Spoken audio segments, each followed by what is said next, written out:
इस वक्त एक दुखद खबर कांग्रेस खेमे से निकल के सामने आ रही है, जहां कांग्रेस के वरिष्ठ नेता अहमद पटेल का निधन हो गया है। आज तड़के सुबह अहमद पटेल का निधन हो गया। हालांकि अहमद पटेल पिछले महीने कोरोना संक्रमित हुए थे। उसके बाद वो मेदांता अस्पताल में इलाज करा रहे थे, जहां मल्टी ऑर्गन फेल्योर की बात कही गई, जिसके वजह से वो सरवाइव नहीं कर पाए और अब हम सबके बीच नहीं है।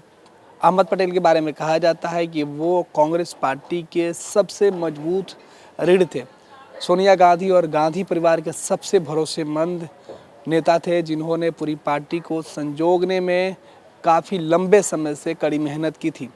सोनिया गांधी के राजनीतिक सलाहकार की भूमिका में अहमद पटेल की जो चर्चा देश भर में हुई, यूपीए की जब गवर्नमेंट थी तो अहमद पटेल ही सोनिया गांधी प्रधानमंत्री और पार्टी के बीच में एक रास्ता बनते थे, जिसमें तमाम तरह की जो विपदा आती थी उससे निपटने में तमाम गठबंधन के घटक दलों के बीच आपसी सामंजस्य बैठाने के लिए भी अहमद पटेल को ही बुलाया जाता था।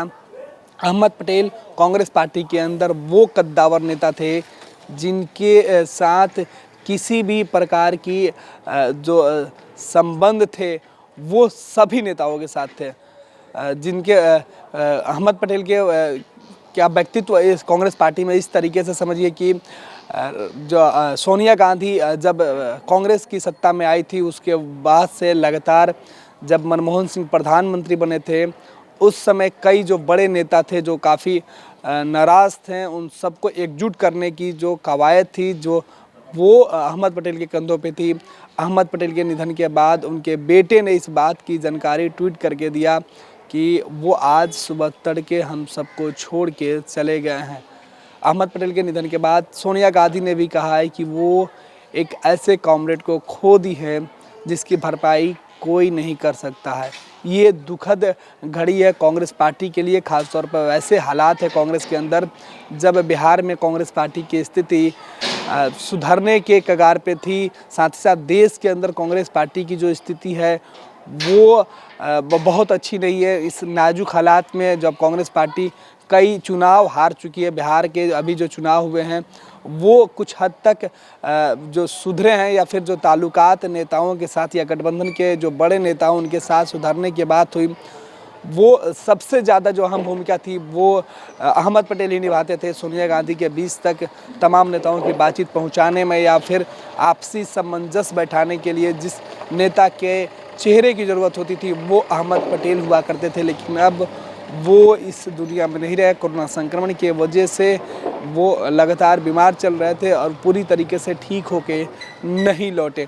यानी साल के अंत यानी आज नवंबर का जो आखिरी महीना चल रहा है, इस बीच कांग्रेस पार्टी को बड़ा धक्का लगा है पूरे देश के अंदर, जो अपने एक वरिष्ठ नेता को कांग्रेस ने खो दिया है। राहुल गांधी, प्रियंका गांधी सहित तमाम कांग्रेस के जो नेता हैं देश भर के अंदर वो मर्माहत है। इस बात की सूचना जैसे ही उन्हें मिली है वो काफ़ी दुखी है। प्रधानमंत्री नरेंद्र मोदी ने भी ट्वीट करते हुए अहमद पटेल के निधन पर शोक प्रकट किया है। बिहार सहित देश के कई जो नेता हैं वो शोक प्रकट किए हैं। पूरे देश के अंदर जो शोक की लहर है वो दौड़ गई है। कांग्रेस के जो वरिष्ठ नेता अहमद पटेल थे, उनके निधन के बाद कांग्रेस के जो नेता थे अहमद पटेल, उनके रिश्ते सभी दलों के नेताओं के साथ बिल्कुल मधुर थे और उनके बारे में सोनिया गांधी और जो अन्य नेता थे वो उन्होंने भी अपनी श्रद्धांजलि देते हुए लिखा है कि सोनिया गांधी लिख रहे हैं कि गांधी परिवार के सबसे भरोसेमंद नेता थे। उनके निधन के बाद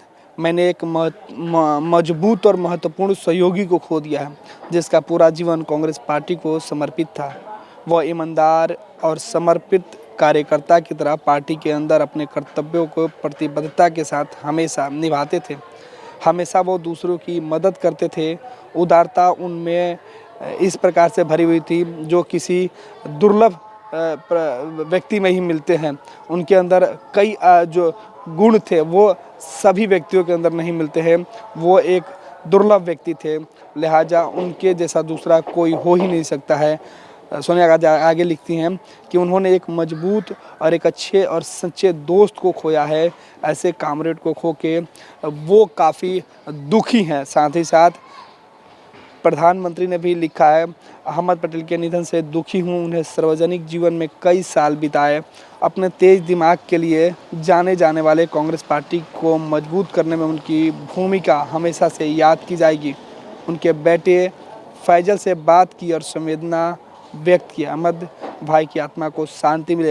यानी प्रधानमंत्री नरेंद्र मोदी ने भी अहमद पटेल के निधन से काफ़ी वो दुखी अपने आप को वो बता रहे हैं, वो काफ़ी दुखी हैं। उन्होंने कहा कि अहमद पटेल का जो सार्वजनिक जीवन था वो काफ़ी बेहतर था, और जैसे उन्हें इस बात की जानकारी मिली, वो अहमद पटेल के बेटे फैसल से बात कर उनको ढाढ़स बंधाए हैं। साथ ही साथ खुद फैसल ने ही इस बात की जानकारी दी थी, जो अहमद पटेल के बेटे हैं, उन्होंने फैसल पटेल ने इस बात की जानकारी दी कि आज सुबह 3:30 पर उनका निधन हो गया। यानी देश के अंदर एक नेता के जाने का जो गम है वो पूरे जो कांग्रेस परिवार है, कांग्रेस के जो नेता हैं, उनके ऊपर सीधे तौर पे दिख रहा है। यानी एक बार फिर से कांग्रेस को बड़ा जो झटका कह सकते हैं या कमज़ोर कह सकते हैं कि कांग्रेस हुई है, क्योंकि अहमद पटेल एक ऐसे नेता थे जिन्होंने अपनी रणनीति के माध्यम से देश के अंदर कांग्रेस को मजबूत स्थिति में लाया। और जब यूपीए की सरकार थी देश में, तब अहमद पटेल की जो भूमिका थी वो बिल्कुल एक चाणक्य की तरह तमाम जो गतिरोध को दूर करने में सबसे पहले और भरोसेमंद जो चेहरा बन के उभरे थे। और अहमद पटेल के नेतृत्व में ही कांग्रेस पार्टी के अंदर खाने में जो तमाम जो वापे की स्थिति थी या फिर जो नाराज कांग्रेस के जो नेता थे, उन सब को एकजुट कर एक धागे में कांग्रेस के बांधने का जो अहम भूमिका अहमद पटेल ने निभाई थी, वो शायद ही कोई नहीं निभा सकता है। लिहाजा अहमद पटेल के निधन के बाद पूरे देश के जो कांग्रेस पार्टी के जो नेता हैं, खुद प्रधानमंत्री ने भी इस पे दुख प्रकट किया है। बिहार के कई जो नेता हैं कांग्रेस के, उन्होंने भी अपनी संवेदना प्रकट की है।